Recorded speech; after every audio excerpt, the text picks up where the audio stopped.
നിങ്ങൾക്ക് സമ്മാനമായിട്ട് എനിക്ക് പറഞ്ഞു തരാൻ ഒറ്റ കാര്യമേ ഉള്ളൂ. ഞാൻ ഖുർആനിൽ ഒരു സൂറത്ത് പറഞ്ഞു തരാം. മരിക്കുന്ന ദിവസം വരെ നിങ്ങൾ പാരായണം ചെയ്യണം. അള്ളാഹു ഭാഗ്യം തരുമാറാകട്ടെ. പാരായണം ചെയ്യോ? അതേ ഉള്ളൂ. 10 ആയത്തെങ്ങാണ്ടേ ഉള്ളൂ. ഈ സൂറത്ത് നിങ്ങൾ ഓതിയ നിങ്ങളുടെ പാപം അള്ളാഹു പൊറുക്കും. നിങ്ങൾ അള്ളാഹു നന്നാക്കി തരും. അള്ളാഹു സ്വർഗ്ഗം തരും. അള്ളാഹു ഭാഗ്യം തരുമാറാകട്ടെ. ഇങ്ങനെ ഓതണം. ഇതെങ്ങനെ ഓതണം? നബി സല്ലല്ലാഹു അലൈഹി വസല്ലമ തങ്ങൾ ഒരിക്കൽ പള്ളിയിൽ കയറി വന്നപ്പോൾ സഹാബത്ത് ഖുർആൻ ഓതിക്കൊണ്ടിരിക്കുക. നബി തങ്ങൾ വന്ന് ഇടയിൽ അങ്ങ് കയറിയിരുന്നു. എന്നിട്ട് പറഞ്ഞു ഖുർആൻ ഓതാൻ. സഹാബി ചോദിച്ചു, ഏത് സൂറത്ത് ഓതണം നബിയെ? അപ്പൊ നബി തങ്ങൾ പറഞ്ഞു, തക്കാസുർ ഓത്. ഈ അൽഹാഖും മുത്തക്കാസർ എന്ന് പറയുന്ന സൂറത്ത് ഓത്. അപ്പൊ ഈ സഹാബി ഓതാൻ തുടങ്ങി. നബി തങ്ങൾ കരയാൻ തുടങ്ങി. ഈ സൂറത്ത് ഓതാൻ തുടങ്ങിയപ്പോ നബി തങ്ങൾ കരയാൻ തുടങ്ങി. അള്ളാന്റെ റസൂൽ ഓതി കഴിഞ്ഞപ്പോ ചോദിച്ചു, നിങ്ങൾ ആരും എന്തേ കരയാത്തേന്ന് വെച്ചു. സഹാബത്തിനോട് ചോദിച്ചു, നിങ്ങൾ ആരും എന്താ കരയാതെ?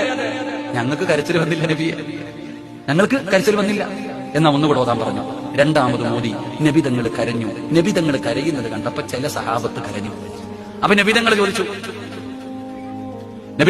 നിങ്ങൾ എന്തേ കരയാത്തെ? അപ്പൊ നബി തങ്ങൾ പറഞ്ഞു, സഹാബത്ത് പറഞ്ഞു, ഞങ്ങൾക്ക് കരച്ചിൽ വന്നില്ല. അപ്പൊ നബി തങ്ങൾ മൂന്നാമത് പറഞ്ഞു, ഈ സൂറത്ത് ഓതുന്ന സമയത്ത് കരയണം. കരച്ചിൽ വരുന്നില്ലെങ്കിൽ അഭിനയിക്കണമെന്ന് നബി മുഹമ്മദ് മുസ്തഫ.